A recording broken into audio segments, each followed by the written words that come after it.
Hello, good afternoon. It's 12:30, so it's time again for Imperialist One's Belonging series, where we have a candid look at the experiences of BAME individuals in the community.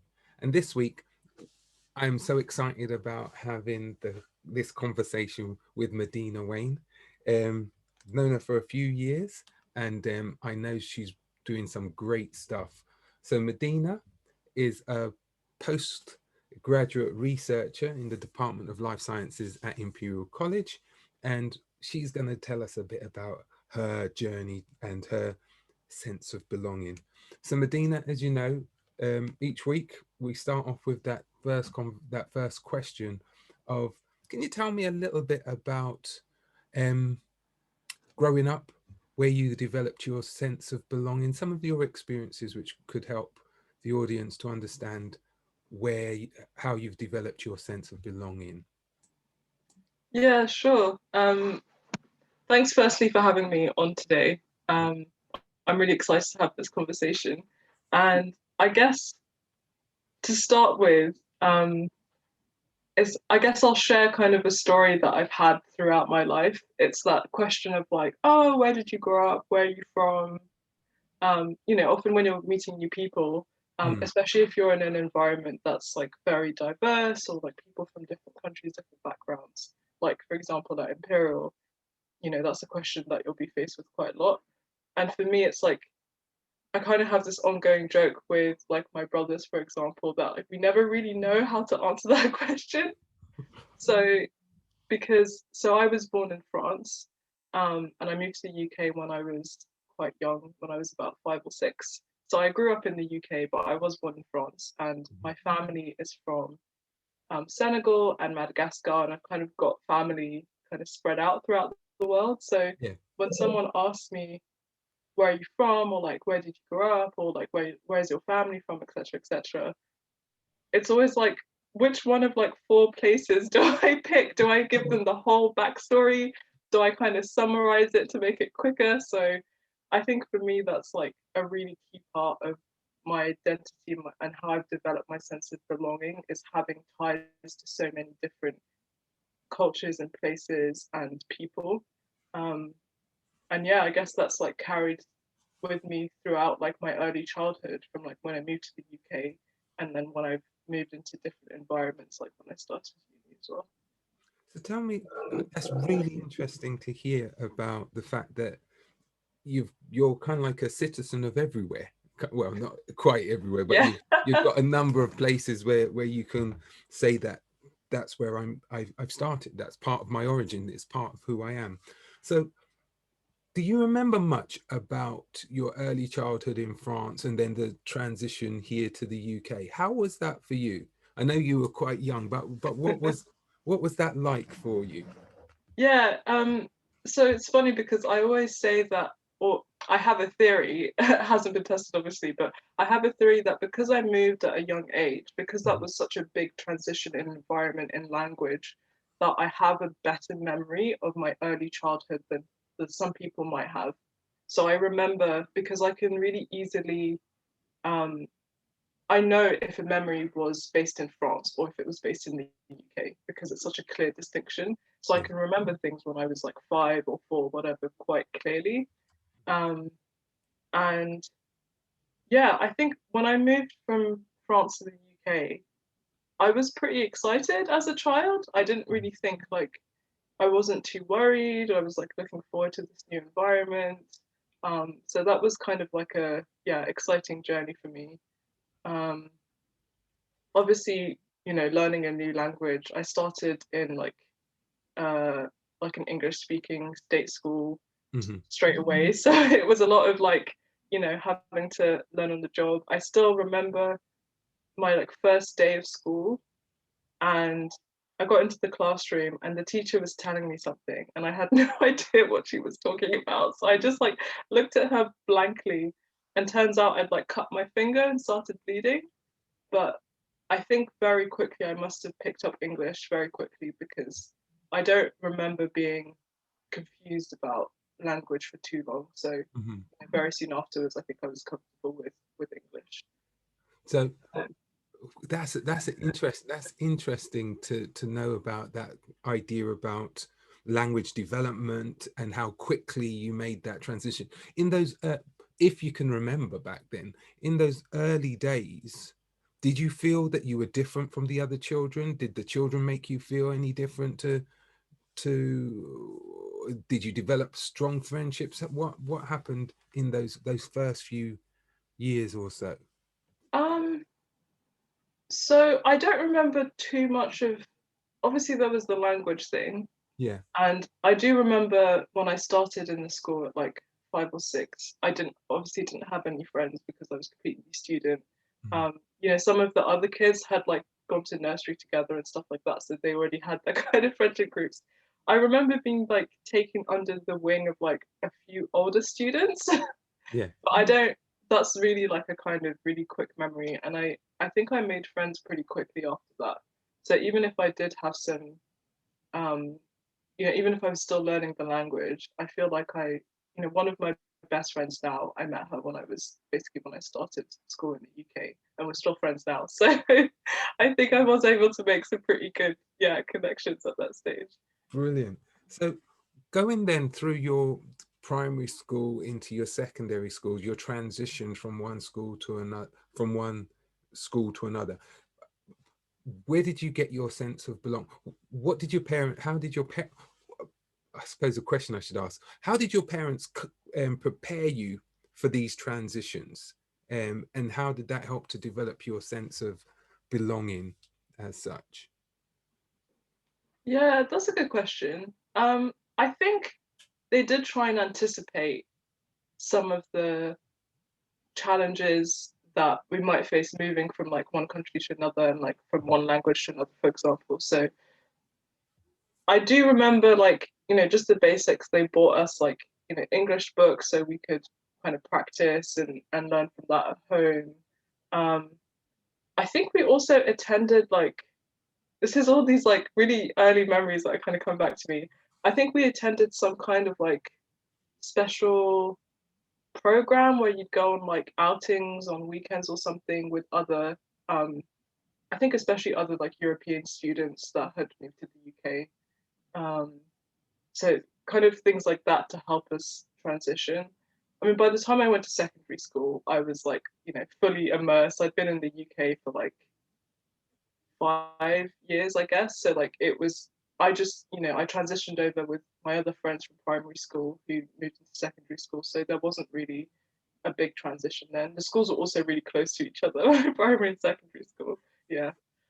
So in secondary school, because I know that you've gone on and you're studying here at Imperial, but before studied at Imperial, but before getting to Imperial, what was your school experience with other children? Knowing you as a do, I dare say that you fitted in quite well. But tell me if I'm wrong in my assumptions. Yeah, I think I have fond memories of secondary school. Mhm. Um, like, I'm still friends with, I still have like a close group of friends from school. Again, some of them from when I was in primary school that continued on. So like overall I think I fitted in fairly well. Like I had an enjoyable time. Um, I guess like I feel like my school was fairly diverse in terms of Mhm. cultures and ethnicities and nationalities. When I look back, I do realize that there were very few Black students, Right. but I think that never really stood out to me because I think I've always been around, like, my friends are also, have heritages from different countries and so on. So I've always been in a environment when I'm around people of different backgrounds. Hmm. So it didn't really stand out to me that there weren't as many Black people in my school than, for example, if you went to school in like London, I guess you'd expect it to be a lot more diverse. So yeah, I felt like I just fitted in with my group of friends fairly well. Yeah, that's fantastic. So that's really good to know. One of the other questions I was wanting to know about, I suppose, is that you what gave you the aspirations to come to Imperial? Because I know that I'm not going to say how long you've been at Imperial, but Showing my age, yeah. Right. But what was it that attracted you to Imperial, or was there other attractions at the same time in that decision making period? Yeah, so maybe actually I probably should say how long I've been at Imperial because that'll come up in the story anyway. So I did my undergraduate at Imperial in I started in 2012. So it's been just over 8 years. But yeah, I stayed here for my postgrad, master's and PhD as well. That's why I've been here a while. But when I was in undergrad and applying for university, so I have an older brother who went to uni in the UK.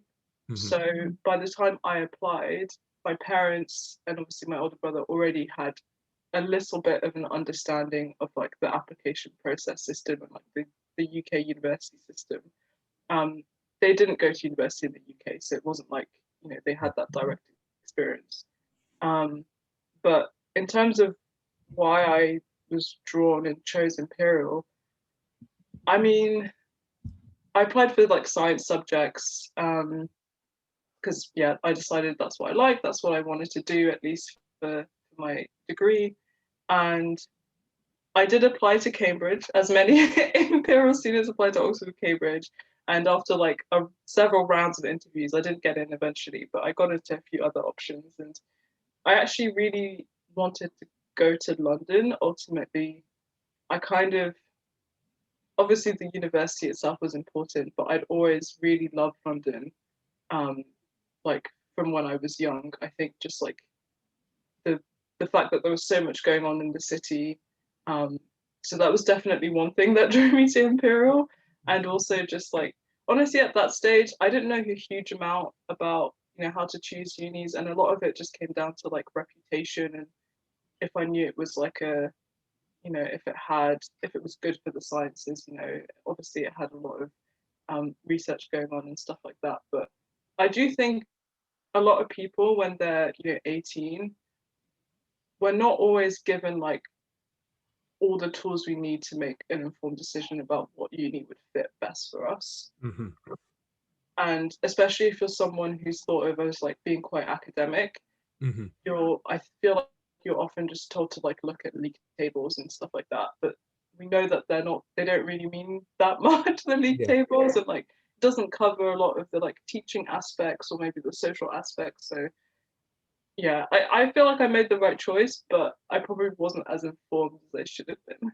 So, how can you think of anything which would have helped you in that decision making process? I know that you're happy that you came to Imperial, um, but is there anything that you could think that might have helped you as a 17-year-old at the point of making those applications, which would have helped you in that decision making process? Yeah, I feel like if I'd heard more about students or alumni's actual experiences, Hmm. I only really knew what university was like because of my older brother, but he went to Oxford, and Hmm. obviously that's a very like particular system. They Yeah. have their own way of teaching and so on. So I feel like if I'd known more about other students or alumni's experiences, then I would have gotten more for a feel for like how teaching is Hmm. actually done, Hmm. um, rather than just looking at prospectus booklets, which are all obviously they they highlight what they want to highlight and everything. So um, yeah, I think that would have helped. Okay. So it, I can understand that, and you got into Imperial. What has your experience been like here at Imperial? Now, because you've been here for so long, I would like to believe I'm We not could be here laboring, for ages. Yeah. right? I'm not laboring that point, but I would have thought since you've been here for the length of time that either it's the academic or there's something which keeps you engaged, keeps you wanting to stay. How has your experiences been whilst you've been at Imperial on either academically, socially? How would you summarize your experiences? um, I guess it's been challenging in a Mhm. good way, like academically, which I think has been motivating for me. I know obviously it depends on like your course and like the kind of lecturers you have and like how well the course is run. Like sometimes it can be challenging, but in kind of a negative way. For me, it was like challenging enough, but not too challenging that I was getting burnt out. Hmm. Um, but also a really big part of my experience has been like the friends that I've made and the people that I've met at Imperial. Like Hmm. the community, I think, is part of the reason why I stayed for my PhD. Hmm. Um, because getting to know kind of, I guess, some of the lecturers before you go on to do postgrad, you do get a little bit of an idea of the Hmm. kind of people you could be working with.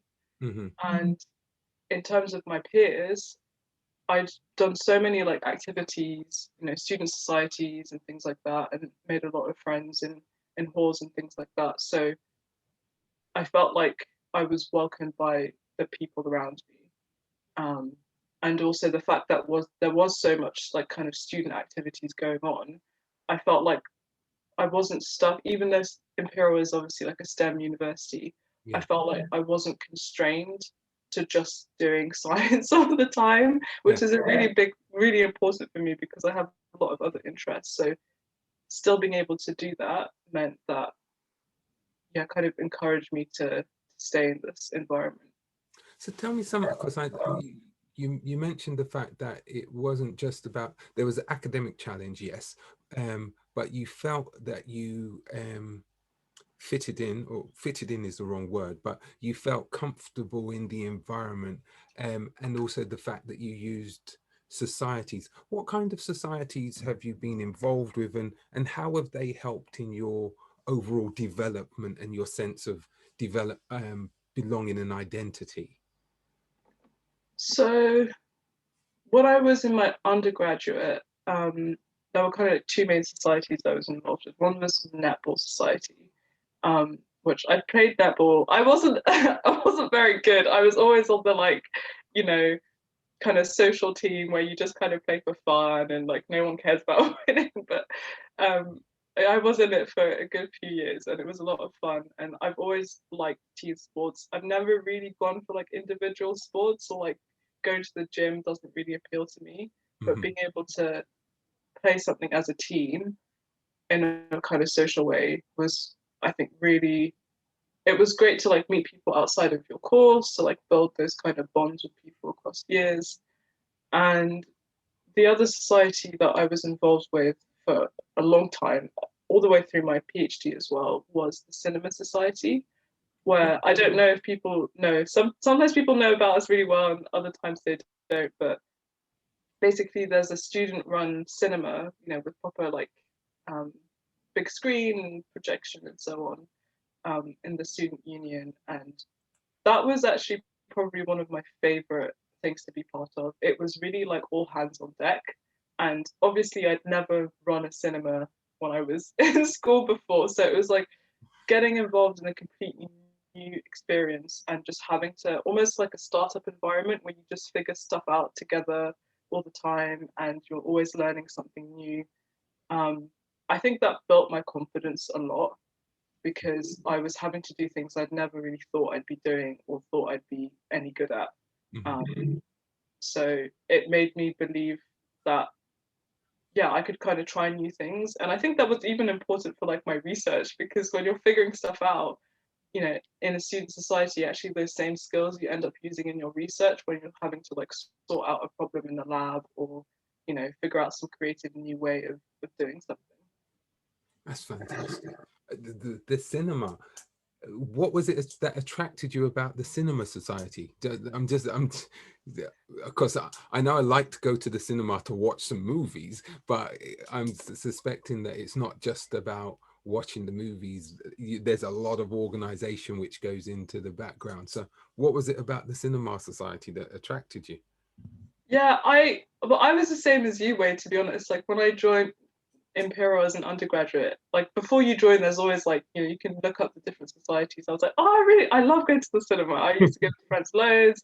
So I didn't really know too much about it, but I ended up just like tagging along with a friend behind the scenes. And just seeing how it was a bunch of students who were like setting up all this stuff, figuring stuff out for themselves, you know, I, that behind the scenes aspects kind of really drew me in. Hmm. Um, so yeah, it was like first from just liking to watch films to actually being able to like be part of the process was what kept me there. Fantastic. Um, you did mention just briefly there about some of the skill sets which you developed helping to run and organize the Cinema Society. There were also aspects which you then later, almost like transferable skills, which you were able to transfer into your actual research. So could you just give us a little bit of an insight into what your research, what you've researched whilst you've been at Imperial, um, just so that we get a sense of what it is that you're doing? Yeah, sure. I think this is like practice for my Viva, which is in like 10 days time. Um, so I worked in immunology research group in the Department of Life Sciences, and my research was focused on basically trying to understand if we can use zebrafish, which is this like small tropical fish, to study respiratory diseases. Um, so again, I guess it was, yeah, the same skills kind of come into play because it's trying to develop new tools and doing things which no one has really done before, which actually, yeah, like you said, kind of transferred from different aspects of my life. So that, I guess, I don't know if I would call it innovation, but trying to develop something new Yeah. and having to figure something out when, for example, there isn't much like literature about this area. There's not that many other people who've worked on specific aspects, so I can't always just, you know, Google everything and it will tell me the answer. A lot of stuff is just like figuring it out Hmm. um, on the spot. So yeah, I guess those two aspects of my life kind of came into play in my research. Mm. And so what's your next? I'm trying to think about whether to go on to the next steps or to ask you a little bit more about, because I know that you've been involved in a number of projects related to student sense of belonging. Can you just elaborate on some of those projects that you've worked on and why you chose to get involved with those particular projects? Yeah, so a lot of the projects I've been involved with have been um, trying to increase the diversity, or not necessarily increase diversity, but trying to improve equality and equity for students from minority ethnic backgrounds, and most recently, especially for students from Black backgrounds, Hmm. because I think a lot of us know how both underrepresented students are and like the specific challenges and barriers that um, make it more difficult for Black and minority ethnic students to succeed Hmm. in, in higher education and research and so on. Hmm. And obviously, well, maybe not obviously, but for me, especially during my postgraduate degree, um, I noticed that there was even less diversity than I'd seen in undergraduate. Hmm. So I think during my undergraduate studies, there was a fair amount of diversity, but there weren't that many Black students either. Hmm. Um, Again, I don't think it didn't stand out to me hugely. I think because when I was at school, that was also the same thing. So I kind of went from one environment to another similar environment, and I noticed, but it wasn't like a big shock to me. Hmm. Um, but during my postgraduate degree, I kind of just got more involved in things like outreach, and that became the lack of diversity and representation in scientists being able to talk to younger students became really obvious. The problem was kind of really obvious. Hmm. So yeah, I guess over the last few years, I've tried to work on different projects that address that. Um, I don't know if I should go into detail of the specific ones or like. Is there any particular project which some of the outcomes you feel, either the challenges which you've experienced in going into that field, or some of the kind of like reward which you felt as a result of going and doing those particular activities? Because there's always a challenge, and there should always be some kind of reward. So if you could give Yeah. us an illustration of those, that would be brilliant. I think the biggest challenge is you realize that when you're someone who's passionate about advocacy, kind of getting involved in these kind of projects, you can have a lot of passion, but you realize that a lot of work is put on you to solve these huge problems that are systemic, that are institutional, that can't be solved by any one person. Um, and least of all, it's much harder to solve when you're someone who's, a student who doesn't necessarily have your foot in the door in, kind of the upper echelons of, management, or the people in charge of certain things. But especially if you're someone who comes from an underrepresented groups, there's a lot of kind of unspoken onus on you to be kind of like the face of a lot of these initiatives, or Mm-hmm. so you might get some support, but it's there's a lot of kind of pressure to do as much work as you can, because you don't want other, students or people like you to face similar challenges, or you want to improve um, the situation for, other people who face some of these issues.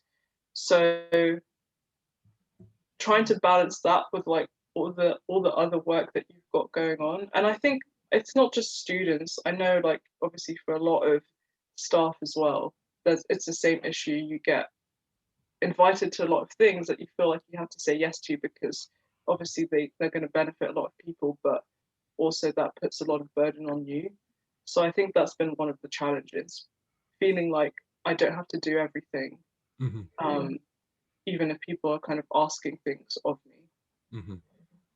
But at the same time, like you said, Wayne, there's a lot of reward. And I think the biggest reward has been meeting a community of people who share that passion and who are really dedicated to improving equity. Um, and obviously the people who it will benefit as well. But I think just having support from a community of peers who are in it for the same reasons as you Mm-hmm. is really motivating, because doing it on your own is way too tough. Yeah. One of the reasons why I said that was, and I totally understand. Have you ever felt on the verge of feeling as though you're burnt out? I suspect when you were doing kind of like the writing up proceed or coming towards the end of your PhD, etc., that with all of the things that were happening at the time, how did you feel going into that, going through that experience? What kept you going, I suppose? Yeah, I mean, I think for everyone, the last 12 months have been just, there's been nothing like it. So I don't think this is like a usual experience of writing up or anything. Mm. Um, but you're right, it was really tough. Like, so I was writing up for basically the whole of last year. Um, and having the pandemic, being kind of like stuck in a flat in London, pretty isolated. And then, seeing all the protests and all the kind of racial violence the racial violence that then led to obviously protests, and but also not feeling like I could necessarily get involved. Mm-hmm. Um, I didn't end up attending the protests in London, for example, primarily because I was living with other people, and like, with the pandemic and everything, it's always that consideration. Yeah. Um, but yeah, kind of seeing a lot of this play out, both COVID and um, the racism, makes you feel a bit helpless. Mm-hmm. So, and doing that whilst having the pressure of the thesis was pretty overwhelming. Mm-hmm. But I think luckily there were so many other people who were feeling like they needed other people to kind of group together with.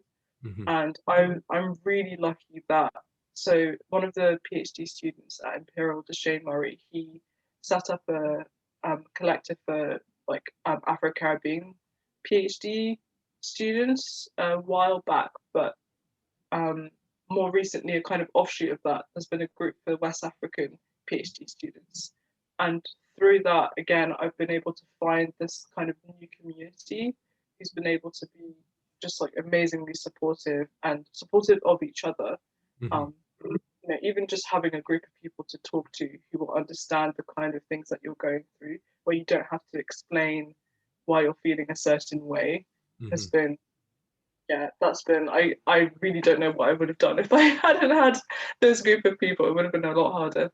Yeah, no, Yeah. I can well imagine it. But even saying that, through that, I know that you helped set up an initiative, Black in Immuno, because your experience is immunology, and your PhD is in immunology, as you've already told us. But you set up this Black in Neuro, sorry, not Black in Neuro, Black in Immuno. Can you just give us a little bit about how that came about, um, the impact that you feel that it's having, and how that impacted you individually, whilst you were doing that, going through that procedure? Yeah, it's funny that you said Black in Euro because that's actually the group that Deshane has been involved with. Yeah. But there's so many Black in STEM groups now from like all many different fields. And again, I think it comes down to community and wanting to find people who can share your experiences, can support you, who are passionate about the same things as you. And I love immunology, and I'm passionate about, trying to improve equity for Black scientists. So finding other people who are interested in the same thing is basically what led to the creation of Black in Immuno. Um, and also, I think it's important to say that like a lot of initiatives like this, like Black in Immuno, they're not, they don't kind of spring out the ground completely out of the blue. They're built on a lot of work that other people have done. So, Hmm. before we developed Black in Immuno, there were all these other Black in STEM weeks that were already happening. Hmm. And we were able to learn from what they did to Hmm. be able to support specifically kind of immunologists and immunology related scientists, but without kind of doing it in a collaborative way. So acknowledging the work that other people have done. Hmm. And I think the impact on myself, but also all these other Black scientists, is that we've got this really strong community of people. We're visible to each other. Yeah.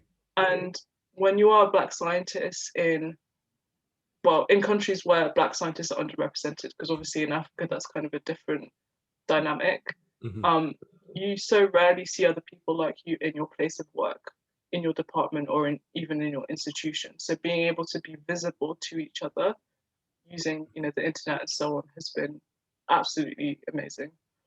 I can well, I jumped on a few of the sessions, and I was in awe of what I was seeing. It was just so, it was I remember speaking with Donald Palmer, who was a previous guest, and he was saying, Wayne, I went on there and I didn't realize there were so many. You know?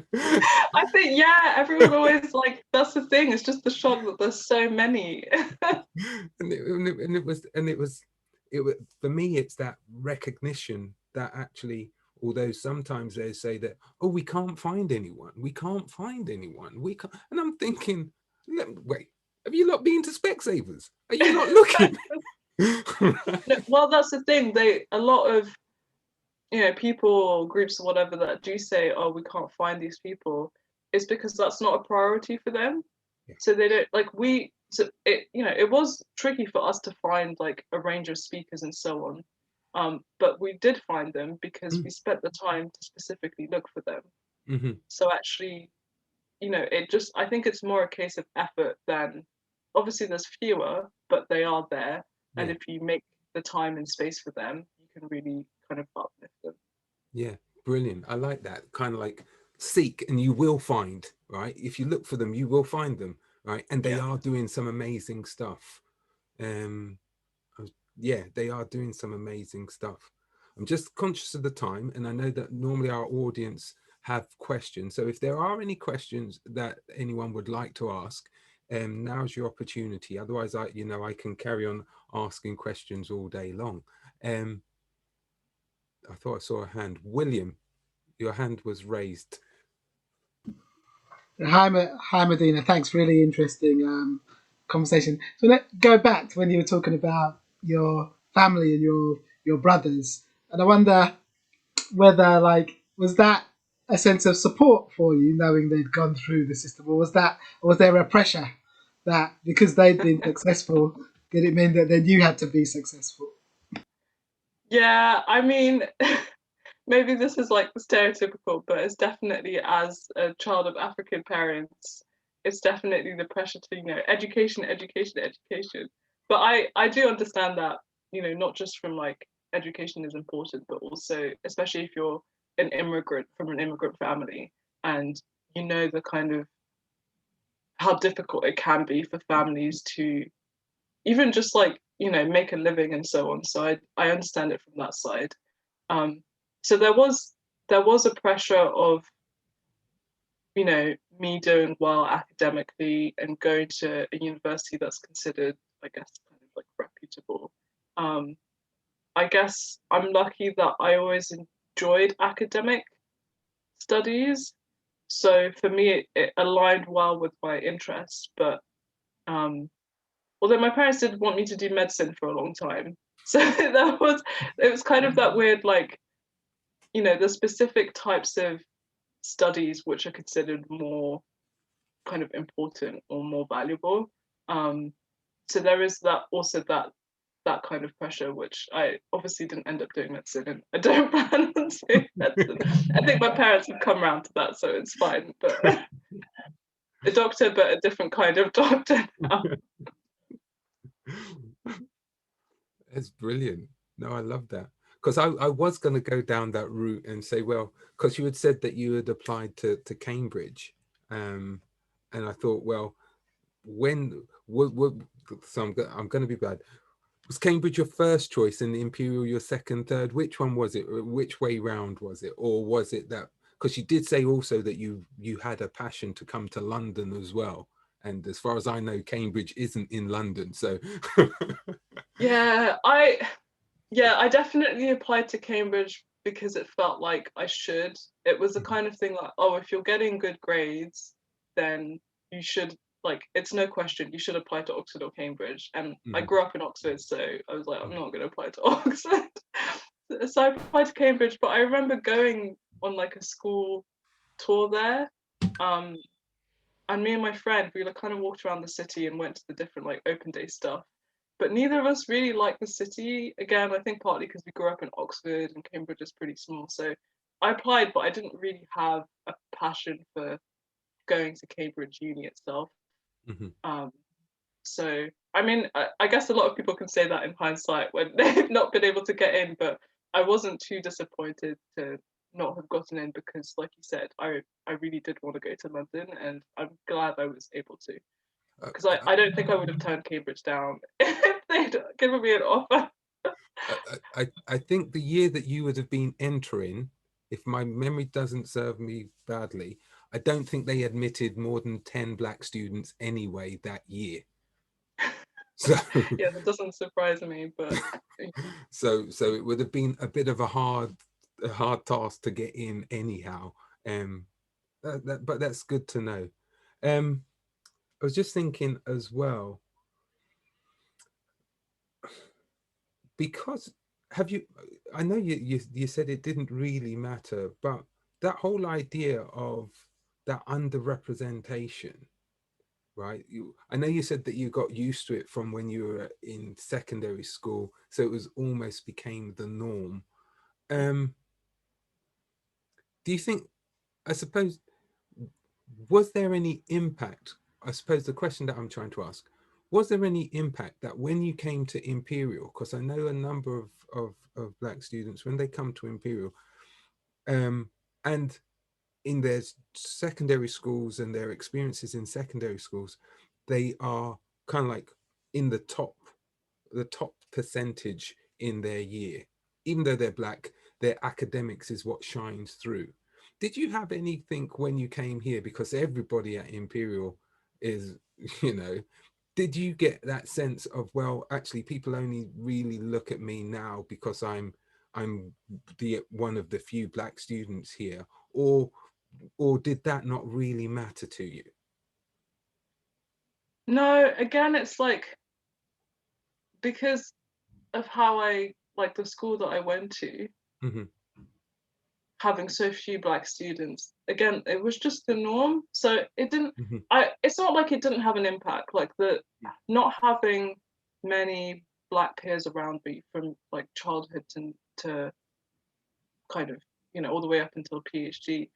It's not like it didn't have an impact. I think, you know, there's always been some aspects of my identity and kind of myself that I haven't been able to be as bold about, or I've had to explain a lot to Hmm. people who aren't black, for example. Hmm. So it's definitely had an impact, but it's the kind of like small impacts that day to day I can it doesn't affect me as much. Like it's not that bad that I can't kind of get through the day and be Hmm. okay, Right. if that makes sense. Yeah. So Yeah. yeah, when I got to undergrad, it didn't feel like it didn't feel, it was just the same as before, Mhm. which is maybe a bit sad, but yeah. No, no, no, that's fine. That's fine because one of the reasons why I asked that question is because a number of students, there's a book by a guy called Anthony Abrams Jack, which is called The Privileged Poor. And he outlines whereby you've got individuals who are able to um, navigate the space of being in a minority because they've experienced it from an early age, so therefore they become used to it, they understand the vocabulary and how to navigate the space, whereas those who may not have had those experiences then although they are very gifted and they're very talented, they can't make the most of their opportunities which they're given. And I wonder whether that may because you also mentioned about the fact that when you got from undergraduate and went into postgraduate studies, that you saw that there seemed to be a drop off in the number of black students who were going on to do further postgraduate studies.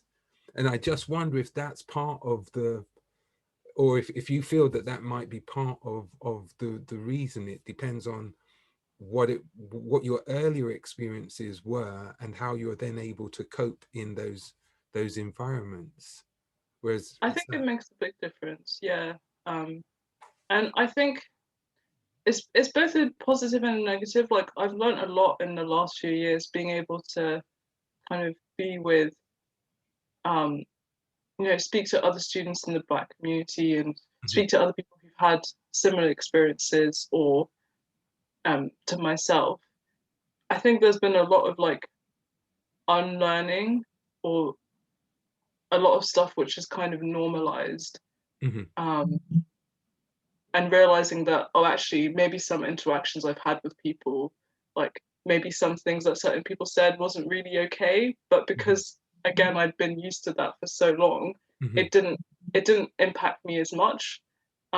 So I think that's definitely the case because both in terms of like my language, having different cultural heritages and so on, I feel like I've always been kind of a chameleon. So I'm able to like adapt. People talk about code switching a lot. So I feel like I'm always able to adapt to different environments fairly easily. I know is why I imagine is harder when you've kind of grown up more around people like yourself and you don't feel like you don't naturally kind of feel like you have to adapt. Yeah, yeah, fair enough. And ideally, if we're talking about true integration, um, integration means that you can stay the same with and be accepted for who you are. And sometimes it seems as though you can't be accepted for who you are. You have to change. So it's more of assimilation than integration, if that Mm, makes sense. yeah. Um, right. My final question. I haven't seen any more questions from the audience. Um, but my final. Oh, sorry. Omar has a question. I didn't see it. It was in the chat. Sorry. Sorry. Omar, go ahead. Hi, yeah, yeah. I just wanted to know if you felt that kind of like the prospects for your career will be better suited abroad or within the UK for medicine in kind of light of being a young black professional within that field, and also in respects to recent changes relating to the UK leaving the EU and just kind of harsher climate around those kinds of prospects, if you know what I mean. Yeah, that's a really great question. And since 2016, I'm just like having a little crisis about what everything means. But I'm for those who don't, well, I don't know who would know, but I am a French citizen because I was born in France. So the when Brexit happened, that had a big impact on me. We're still having a big impact, I guess, because we're still just in the midst of everything. Um, so because my family, because we're an immigrant family and we have ties from around the world, um, I feel like I've always expected to travel at some point. Like I don't feel like I have roots in any particular place, even though I grew up in the UK. I feel like I should explore, if that makes sense. So I do think like being able to speak a second language, being able to speak French, having experience in different cultures means that I can move around different countries. Um, the fact that I am a black person who grew up in a predominantly white country means that I probably can navigate. So if I went to another country that again had a similar demographic, I'd be able to navigate that as well. But also because I've got those cultural roots, working in somewhere like Africa, I'd probably be able to make that transition more easily than some people who don't have experience with those cultures. So I feel like my background is definitely a benefit in that sense. Definitely. I Thank think you. thank you for Thanks those for your questions. question. I think Sarah also has a question. Yeah, just following up from that. Hi, Medina. So Hi. you said you've got your Viva in 10 days. Good luck. Yeah, thanks. So then what next for you? Are you going to be staying in academia, or what are your plans going forward?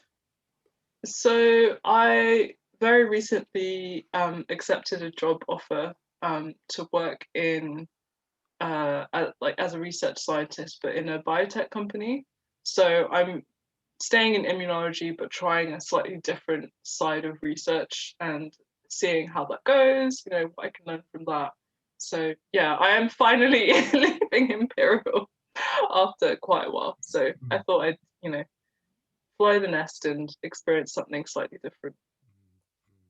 Cool. And do you think you would maybe collaborate still, try and do some research so you could still kind of keep a foot in the academic side of things, or you think you might? Yeah, that was an important part of when I was searching for jobs, trying to find kind of organizations who weren't just stuck in like one sector. So definitely being able to collaborate with different people and academics is something I try and continue. So keep my foot in there, foot in the door a little bit. Great. We might be able to draw you back at some point as well then. Good luck. Definitely. Never gonna quite let me go. Listen, you're Imperial alumni, so you can never be. I know, yeah, twice as well. I've been getting alumni letters since I finished my undergrad, so they're definitely never going to stop. So, Medina, all I can say is that we would like to wish you all the success, and it's been really wonderful having you on and sharing your story and your experiences. If there was one thing that you could tell your 16-year-old self, 16 years, let's go to 16, what would that be? What message would you give your 16-year-old self? That's a good question. I'm always really bad at these.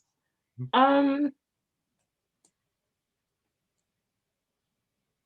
don't know. I guess maybe I'd say to maybe just explore more my interests, or not being afraid to explore newer interests and things like that, because definitely what I've learned from going to uni is there's a lot of things that you don't necessarily have experience of, but you don't realize that you're going to enjoy doing.